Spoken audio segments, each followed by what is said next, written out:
Muy buenas tardes. Buenas tardes, doctor. Buenas tardes, doctor. Bueno, el tema que hoy vamos a hablar es acerca de densitometría ósea. ¿Logran ver pantalla? Sí, doctor. Sí, Miren, el tema que vamos a ver hoy es un poquito tedioso. En realidad, la mayoría de tecnólogos no tienen mucho que hacer en este aspecto, ¿verdad? Porque el equipo con el que trabajan prácticamente lo hace todo. La importancia del tecnólogo en este estudio es la colocación de los datos del paciente, que eso es lo más importante. ¿Qué datos tienen que tener de importancia? Depende del equipo.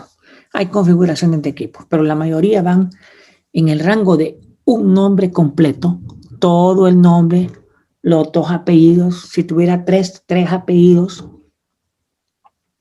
después el sexo, eso es fundamental, saber qué sexo es el paciente.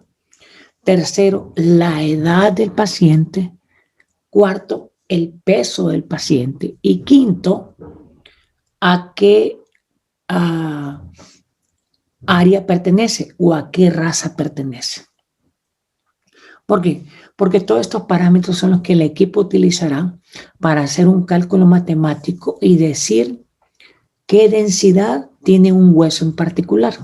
Llamaremos la densidad a la capacidad de solidez que tiene una estructura. Una estructura, entre más densa sea, más fuerte es. Una estructura, entre menos denso sea, menos fuerte será. Entonces, cada raza o etnia tiene características particulares en su estructura ósea. Por ejemplo, la raza afroamericana tiene la característica de tener una contextura ósea mucho más fuerte que la asiática o que la anglosajona, ¿verdad? Hay múltiples causas para eso. Tiene que ver con contextos genéticos, ambientales, que les han permitido tener una mejor contextura física desde el punto de vista óseo. Entonces, todos esos parámetros son valorados por este equipo, analizados y determinarán la existencia o no de alteraciones en la calcificación del hueso. Entonces, esto lo hacen con un equipo que se llama densitómetro. También se puede realizar mediante la tomografía en sí, pero la densitometría es mucho más barata. Una tomografía puede costar 3.000 lempiras solo para valorar eso, y una densitometría puede costar entre 1.200 y 1.400 lempiras. Entenderán que hay una gran diferencia. Ahora, ¿qué es eso de densitometría? Pues es la capacidad de medir la densidad de un hueso a través de valorar la cantidad de radiación que atraviesa a esta estructura sólida. Por ejemplo, tienen un tubo de rayos X, es un tubo de rayos X especial. El nivel de radiación es diferente al del tubo convencional, hasta el punto de que ustedes pueden estar dentro del área donde se hace el estudio, pero también sigue siendo un tubo de rayos X de baja intensidad. Esos rayos X atraviesan el hueso y abajo hay detectores que captan qué tanta cantidad de radiación atravesó el hueso. Entenderán ustedes que entre menos radiación atraviesa el hueso, significa que el hueso es más sólido. Entre más cantidad de radiación atraviesa el hueso, significa que el hueso es más poroso. Entonces, eso es lo que hace que el equipo pueda dar estándares de grado de calcificación. Es una técnica mejorada, ¿verdad? Ampliada. Su nombre se le llama normalmente DXA, que es el estándar establecido de acuerdo a la densidad mineral ósea, ¿verdad? que es en sus siglas en inglés sería BMD, pero en español es DEA, que es densidad del tejido óseo estándar. Se realiza en ciertos lugares particulares donde se valora el grado de calcificación ósea. No es en cualquier lugar. ¿Por qué? Porque hay ciertas áreas en particular donde el hueso capta y es más sólido y donde la desmineralización nos permite identificar la presencia de una probable patología, como ser la osteoporosis. ¿Han oído mencionar de ella? La osteoporosis es una enfermedad que se presenta con mayor frecuencia en mujeres, sobre todo cuando ya sobrepasan los 65 años, porque es donde hay mayor descalcificación ósea. ¿Por qué en las mujeres? Porque tiene que ver con el metabolismo de los estrógenos que actúan frecuentemente en la descalcificación ósea. Por eso es que las mujeres tienen más tendencia a tener fracturas de cadera que los hombres. También puede haber desmineralización ósea en niños, sí.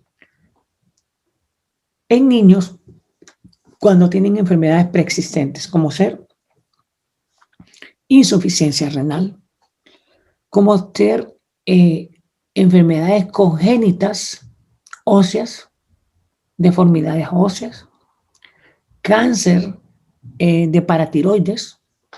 Acuérdense que en el cuello está la tiroides y hay 4 glandulitas chiquitas, una arriba de la izquierda, arriba de la derecha, abajo de la izquierda, abajo de la derecha. Se llaman paratiroides. Esas son las que trabajan o actúan en la concentración de calcio en el organismo. Una alteración de ellas puede provocar descalcificación. La diabetes mellitus puede causar descalcificación, la artritis reumatoidea, algunas enfermedades congénitas pueden causar descalcificación. Entonces, el objetivo primordial de este estudio es determinar si existe o no existe. El diagnóstico principal es la osteoporosis, ¿verdad? Que es muy infrecuente en los hombres, pero puede ocurrir, y cuando ocurre en los hombres es porque hay una anomalía específica. La osteoporosis incluye una pérdida gradual del calcio. O sea, esta no ocurre de la noche a la mañana. Puede ocurrir rápidamente en pacientes con cáncer. También, al hacer este estudio de densitometría ósea, nos permite detectar a tiempo una alteración metabólica o una concentración baja de calcio que nos ayuda a prevenir una lesión preexistente, como ser las fracturas espontáneas secundarias a la osteoporosis. Dentro de las causas que pueden provocar fracturas secundarias a osteoporosis es la edad, como ya hablamos, el peso corporal, los antecedentes de fracturas anteriores, fracturas patológicas en los familiares, estilo de vida como el alcoholismo, usar cigarro, mala alimentación, etc. Entonces, la densitometría puede ayudarnos a detectarlas y tomar planteamientos de tratamiento. ¿En quiénes va a ser altamente recomendado? En mujeres posmenopáusicas. Ustedes saben que la menopausia inicia alrededor de los 60 años y que el estrógeno actúa en el metabolismo del calcio. Entonces, cuando el estrógeno disminuye, el calcio se ve alterado y eso va a predisponer a la osteoporosis. En pacientes de tabaquismo crónico o con fractura de cadera antigua van a tener predisponencia a otra nueva fractura. Las pacientes altas o menores de 125 libras, o sea, una persona muy delgada y muy alta, tiene más predisponencia a tener osteoporosis por la siguiente razón. Se necesitan mayores concentraciones de calcio para recambiar el hueso. El hueso que ustedes tienen se recambia más o menos cada 120, 150 días. O sea, no es el mismo. Hay un efecto que se llama efecto osteoblástico y otro osteoclástico. El osteoclástico destruye el hueso y el osteoblástico crea hueso. Entonces, son sincrónicos. Lo que hace es destruir parte del hueso y regenerarlo. Y entonces constantemente se está cambiando el hueso que ustedes tienen. Eso ocurre con los glóbulos rojos que cada 150 días se están cambiando también. En el hombre puede ocurrir en asociaciones con pérdida de peso, ¿verdad? Bueno, enfermedades que contribuyen a la pérdida de peso.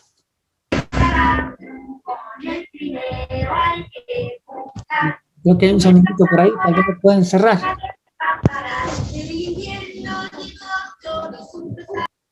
Ya.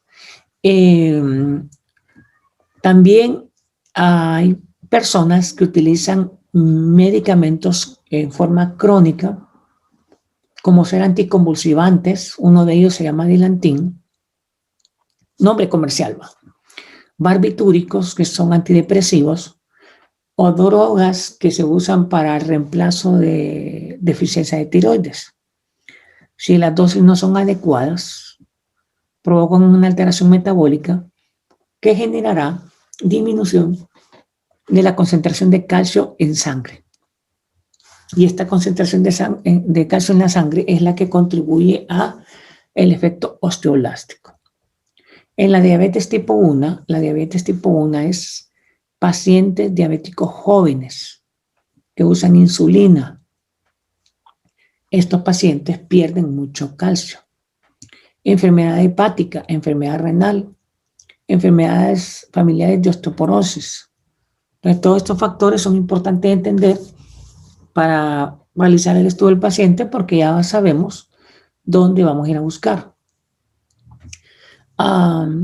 En pacientes atletas también es importante.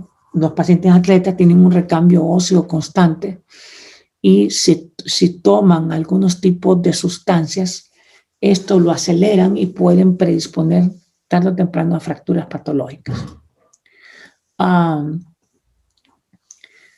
Por eso, en la información que ustedes van a colocar del paciente, van a poner si sufre de enfermedades tiroideas, si sufre de enfermedades paratiroideas, si ha tenido fracturas anteriores con traumas leves, ¿verdad? Cualquiera se puede fracturar, se puede caer de un piso y se fracturó la cadera, eso es normal. Pero si viene y les dice, golpeé con la puerta y me fracturé la cadera, ya no es normal. Si por casualidad tiene alguna radiografía y encuentran fracturas vertebrales, ¿verdad? Por aplastamiento, ya son signos de osteoporosis. Entonces, como ven, toda esa información la van a colocar en la plataforma del equipo que ahí les aparece. Toda esa información va agrupada y permite dar un mejor detalle. ¿Qué lugares se evalúan normalmente? La muñeca, la cadera y la columna lumbosacra. Son los puntos de mayor evaluación. ¿Se pueden evaluar cualquier otro lugar? Sí, pero estos se consideran los puntos de mayor concentración de solidez. Recuerden que los cuerpos vertebrales lumbares son los más gruesos y son los que más se pueden clasificar rápidamente. La cadera sostiene el peso corporal de la mayoría del cuerpo. Entonces, las descalcificaciones y con sobrepeso son más evidentes en esos lugares. La muñeca es un lugar de constante movimiento, por lo tanto requiere recambio óseo constante. Si este recambio óseo no se manifiesta, entonces es un lugar donde más frecuentemente van a encontrar decalcificación. Ojo, es importante los datos porque recuerden, la osteoporosis provoca decalcificación de las muñecas. Entonces, por eso es importante ponerlo. Si hay pacientes que nos refieren que han perdido su estatura, inmediatamente que un paciente refiere que ha perdido estatura, eso nos está diciendo de calcificación. Decalcificación significa aplastamiento de cuerpos vertebrales. Entonces ya nos está indicando que tenemos que enfocarnos en hacer una densitometría de columna lumbosacra. Tiene un dolor persistente en la espalda sin motivo, o sea, no le han encontrado nada y la radiografía convencional no nos aporta mucho, pero persiste con el dolor, no hay contractura muscular, no hay cálculos renales, no hay colon espástico, no hay nada, entonces hay que buscar por ese lado. Una buena densitometría ósea arrojará resultados que nos pueden marcar límites de tratamiento, límites de progresión o límites de seguridad. ¿Qué se necesita para el paciente? Pues casi nada. El paciente tiene que comer normalmente, ¿verdad? Lo único es que no tome ningún medicamento que contenga calcio, ¿verdad? ¿Qué medicamentos pueden tener calcio? Bueno, la Alka-Seltzer contiene un poco de calcio, la Salandrio contiene un poco de calcio. El calcio como pastillas si tomas de antemano. Algunos leches que contienen concentración de calcio, etc. No debe de llevar nada de valor. ¿Por qué? Porque lo puede perder y después puede meterlos a problemas a ustedes. No debe usar joyas. Bueno, las dentaduras removibles no son tan importantes siempre y cuando no se haga a ese lugar. Porque en algunos lugares hacen densitometría a nivel de la articulación temporomandibular, pero no necesariamente se hace con frecuencia, es muy raro. En los lentes no es necesario que los quites. La vestimenta, eso sí,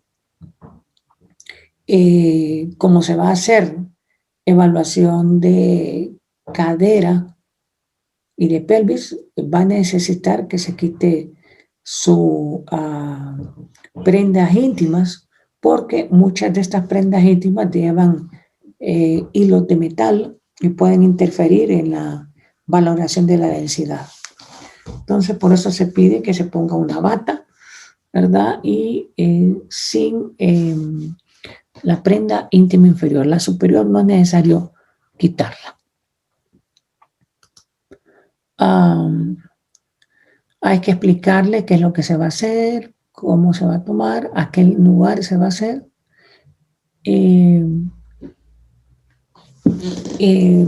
Si el paciente se ha hecho algún estudio previo, como ser un colon por enema, una tomografía abdominal, y hemos utilizado medios de contraste, es preferible esperar hasta unos 14 días después de eso. ¿Por qué? Porque los restos de material de contraste pueden ser detectados por el equipo y mostrar densidades altas de calcio, sobre todo si han hecho un colon por enema y no lo han investigado ustedes, y resulta que el recto sigmoides, como pasa por adelante de la columna, está lleno de bario, y cuando el equipo haga la evaluación a nivel de columna lumbosacra y penetre con los rayos, inmediatamente detecta el calcio que está en el bario y va a mandar una detección alta de calcio. Y ustedes van a dar un informe incorrecto diciendo que la paciente está bien. Entonces, todas esas cosas siempre hay que consultarlas para hacer este estudio. Los equipos que se han creado, hay equipos de dispositivo central y equipos de dispositivos periféricos. Los dispositivos periféricos no son tan, ¿cómo le dijera la palabra? Fiables. ¿Por qué? Porque hay equipos de densitometría para dedo, para tobillo, para pie, para codo, pero sus mediciones no son tan precisas en comparación a los dispositivos central. Cuando digo dispositivo central, es que es un aparato que se parece mucho a un aparato de rayos X convencional, porque tiene una mesa que se mueve, tiene un tubo de rayos X arriba y abajo tiene un detector. Entonces, son para instituciones, no son móviles y tienen a ser mucho más específicos y efectivos. El procedimiento es colocar al paciente adecuadamente en la posición boca arriba, ¿verdad? Colocar el tubo de rayos X en las áreas de precisión. Primero puede ser mano, después puede ser columna y después puede ser cadera. Hay instituciones que solo toman columna y cadera. Hay otros que toman las tres. Entre mayor cantidad sea, mejor evaluación tendremos. Entonces lo que hacen es colocar el haz justamente en el área de evaluar. ¿Cuáles son las áreas de evaluar? Normalmente va a ser a nivel de L3, L4, en columna. En muñeca, a nivel del carpo. Y en cadera, justamente a nivel del cuello quirúrgico, ya que es ahí donde se logran descalcificar con mayor frecuencia el hueso y predispone a fracturas. Esto se realiza en pacientes ambulatorios, ¿verdad? Su objetivo solo es medir la densidad ósea, utilizando un generador de rayos X, como les dije, de baja energía. En algunas ocasiones, para poder medir adecuadamente la densidad de la columna lumbosacra, sobre todo, ustedes se acuerdan en anatomía convencional, técnica 1, que les enseñaron que la columna tenía curvaturas normales o fisiológicas. La curvatura de la columna cervical se llama lordosis, la curvatura de la columna dorsal se llama sifosis, la curvatura de la columna lumbar se llama lordosis y la columna del sacro se llama sifosis. Cuando acuestan a alguien boca arriba, la columna lumbar siempre queda elevada en contacto con la mesa. ¿Por qué? Porque tiene la lordosis normal. Para que se aplane esa lordosis, ¿qué tienen que hacer? Levantar las piernas. Entonces, lo que se hace es que se pone una esponja encima de las piernas, por atrás de las rodillas. Eso hace que las rodillas se levanten, entonces aplanan la columna y así el detector tiene una mayor capacidad para poder detectar todos los cuerpos vertebrales. Y ese es el objetivo. Cuando ustedes en el momento que están haciendo el estudio detectan, ahí la máquina les dice que no hay buena detección, tienen que recolocar al paciente, moverlo de tal forma que ustedes sepan que hay contacto directo con la mesa y con la estructura de evaluar. Porque recuerden, este estudio es bien importante para manejo, tratamiento y pronóstico. El examen puede durar entre 10 y 30 minutos, dependerá del paciente, del peso del paciente, de la capacidad de estar acostado el paciente. Cuando se llegue problemas en pacientes que no soportan estar acostados y que se están moviendo. Los movimientos del paciente provocarán una alteración en la detección de la densidad ósea. Por eso es importante la colocación del paciente, explicarle que necesitan un tiempo específico para detectar.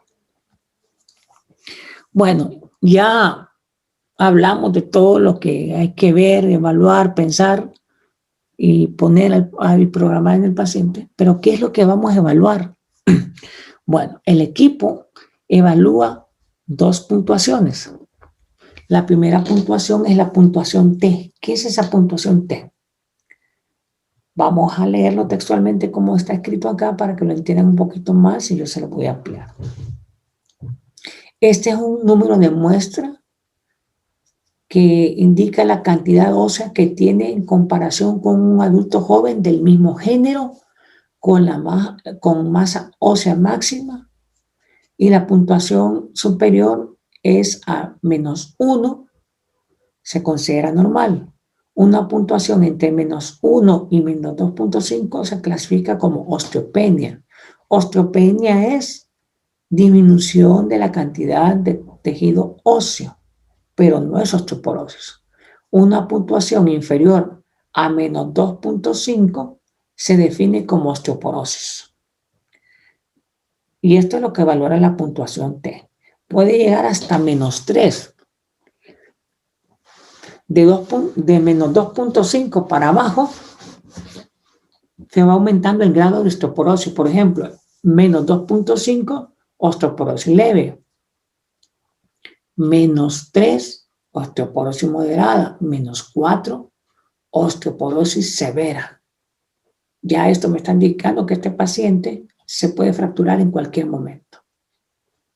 Pero si ustedes se fijan, la puntuación T valora esto en comparación con un paciente adulto joven y del mismo género y de la misma contextura física. O sea, por eso es que ustedes le ponen la edad, le ponen el sexo y le ponen el peso. Porque cuando le ponen eso, la computadora, esos archivos, va a ir a buscar el punto T de una persona con esa edad, con ese peso, con esa talla, y la va a comparar. Lo que debería de tener de acuerdo a esos parámetros normales. Y la va a comparar con su paciente. Y va a detectar si está por arriba o está por abajo. Y eso nos determinará si existe o no existe osteoporosis o osteopenia. El otro punto que valora es la puntuación Z. Este número refleja la cantidad ósea que tiene en comparación con otras personas de su grupo etario y del mismo tamaño y género. En otras palabras,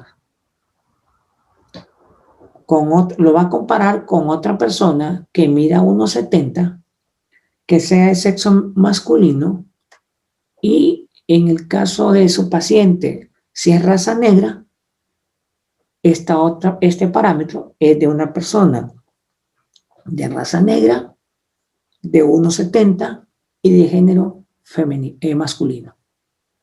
Entonces la puntuación Z la va a comparar de su paciente con la de otro de las mismas cualidades. Entonces lo que hace la máquina es hacer puntos comparativos tanto del T como del Z, y después los agrupa y define si este paciente está por debajo de la norma o por arriba de la norma. Entonces, por eso es importantísimo que ustedes como técnicos pongan los datos precisos del paciente, tal y como está. Por ejemplo, tiene 16 años. Entonces, usted le pregunta, le dieron la boleta hace como 4 meses. Y hasta ahorita viene a hacerse el examen. Cuando le dieron la boleta tenía 16 años, ahorita tiene 16 años, 4 meses. Por lo tanto, tiene que poner 16 años, 4 meses, porque ahí va a variar. Los beneficios, es un procedimiento rápido, sencillo, no invasivo, no requiere dormir al paciente, la radiación es extremadamente pequeña, no afecta ni y ha sido comprobado que no va a tener efectos estocásticos. Este examen está disponible a precios bajos y es exacto para determinar los riesgos de fracturas en pacientes. Se encuentran ampliamente disponibles, muchos centros lo tienen, el Seguro Social lo tiene, creo que lo único que no lo tiene es el Hospital Escuela, pero de ahí todos los centros demás lo tienen. Como la radiación es escasa, no va a quedar radiación residual y por lo tanto no hay efectos secundarios. Ojo, como todo estudio, tiene que investigar si la paciente no está embarazada. Aunque sea una dosificación baja, recuerden, el embarazo es un parámetro importante para determinar el no usar radiación ionizante, por muy baja que sea.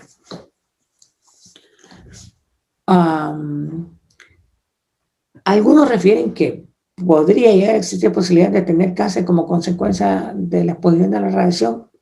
Eso es casi improbable. Se refiere, pero es casi improbable. El beneficio del diagnóstico es exacto y es ampliamente mayor que el riesgo probable. La dosis efectiva es una dosis baja y el mismo equipo valora el grosor del paciente y determina la dosis. Ni siquiera ustedes la programan, el equipo lo hace.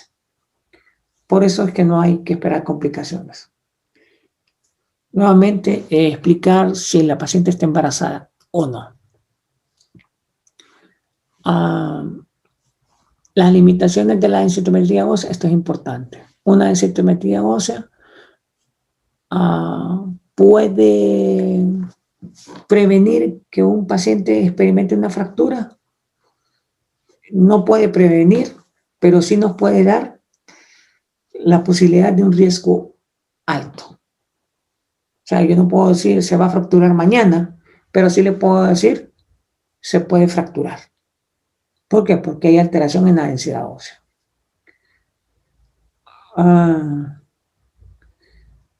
¿Dónde es que hay limitación en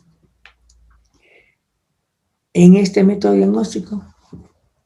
En aquellas personas que presentan deformidades óseas. Por ejemplo, rotoescoliosis de columna. Saben que la rotoescoliosis es una tortuosidad de la columna. ¿Por qué va a disminuir? Porque los detectores que están abajo no van a poder seguir la curvatura de la columna. Por lo tanto, van a detectar áreas con mayor o menor densidad y el informe al final será no concluyente. Pacientes que han tenido cirugía y les ponen barras atrás, los detectores van a detectar la densidad metálica y van a dar un nivel muy alto.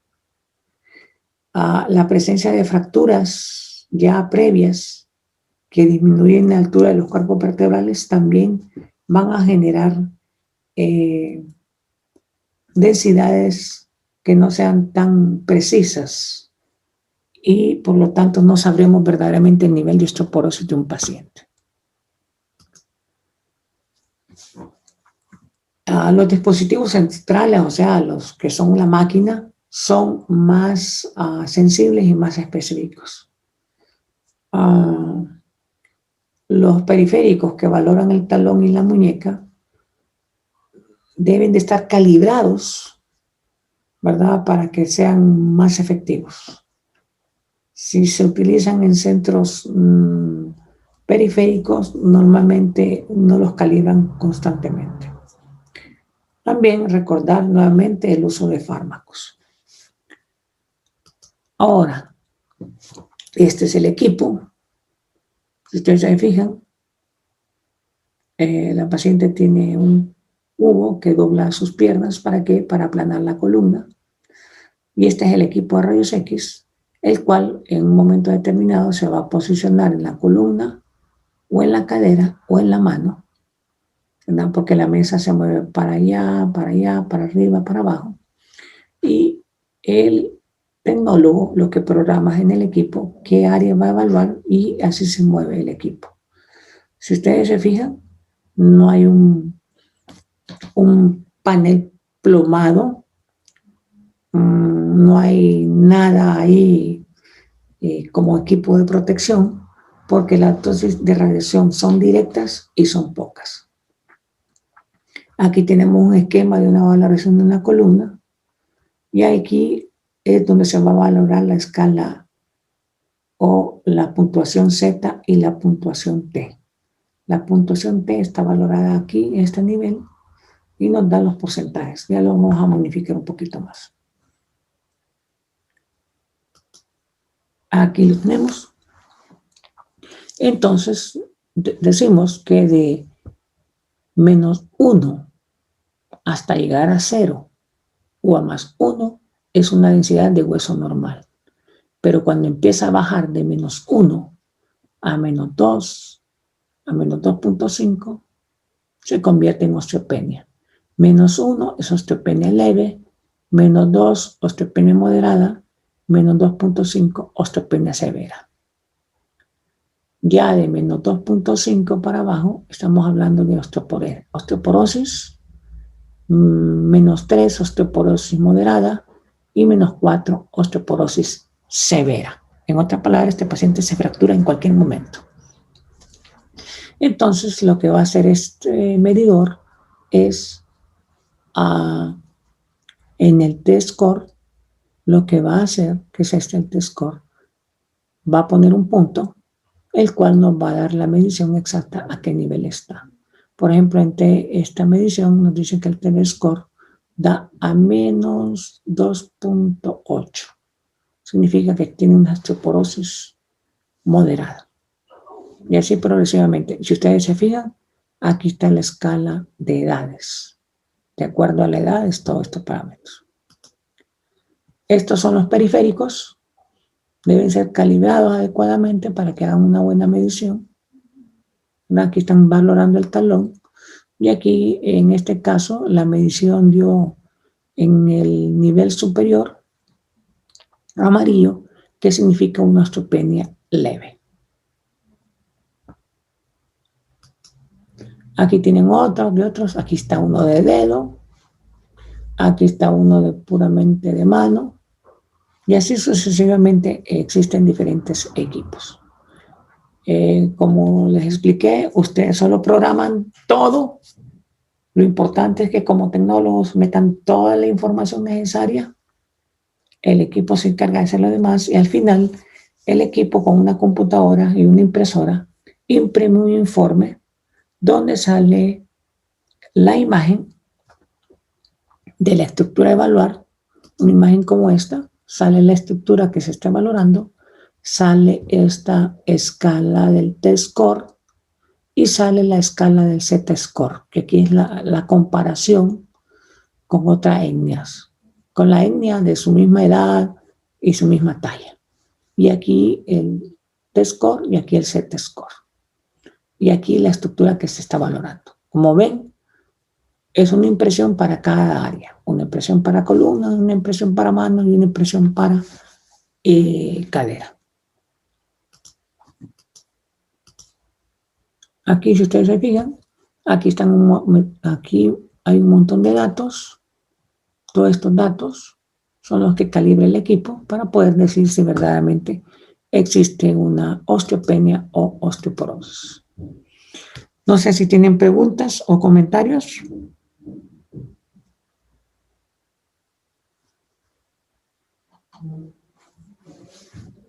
No, doctor, ninguna. ¿Los demás? ¿Está claro? ¿No entendieron nada? Está claro, claro.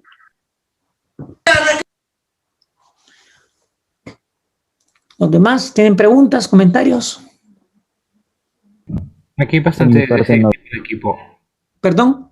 Hay bastante área de trabajo para ella. El Seguro Social tiene ese equipo, lo tiene el Hospital Medical, lo tiene el Hospital Viera, la Poli no lo tiene, creo. ¿Qué otros hospitales lo tienen? Que a mi abuela igual le detectaron osteoporosis. Lo tiene Mater Dei, lo tiene Dime. Ahorita ya no me acuerdo cuáles otros. Pero sí, si tienen eso, entonces lo que le hacen una densitometría, sobre todo en cadera y en columna, lo clasifican qué grado de osteoporosis tiene, porque de acuerdo a eso es que determinan qué tratamiento va a tener. El tratamiento para la osteoporosis es caro. Hay medicamentos que se toman una tableta cada día, hay otros que se toman una vez a la semana, hay otros que se toman una vez cada 3 meses, hay otros medicamentos que se toma una cápsula 2 veces al año y hay otro que es inyectado que se pone una vez al año. Dependerá del grado de osteoporosis, dependerá del punto T o de la puntuación T y de la puntuación Z, qué tratamiento utilizará el médico. Normalmente esto lo maneja el reumatólogo.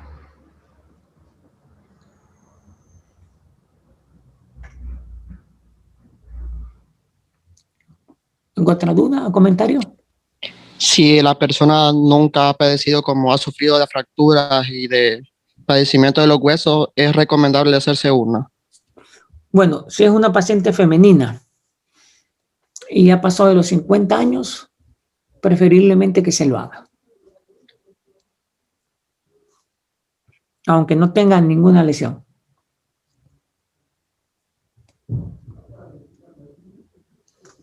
¿Algo más? Con respecto a los valores negativos, doctor, que mencionó de -1 a -2.5, que se consideraba leucopenia. Arriba de -2.5, perdón, sí, osteopenia. Al caer a -3 ya es osteoporosis. De menos 2.5 para abajo es osteoporosis. Ok, excelente. Listo. ¿Algo más?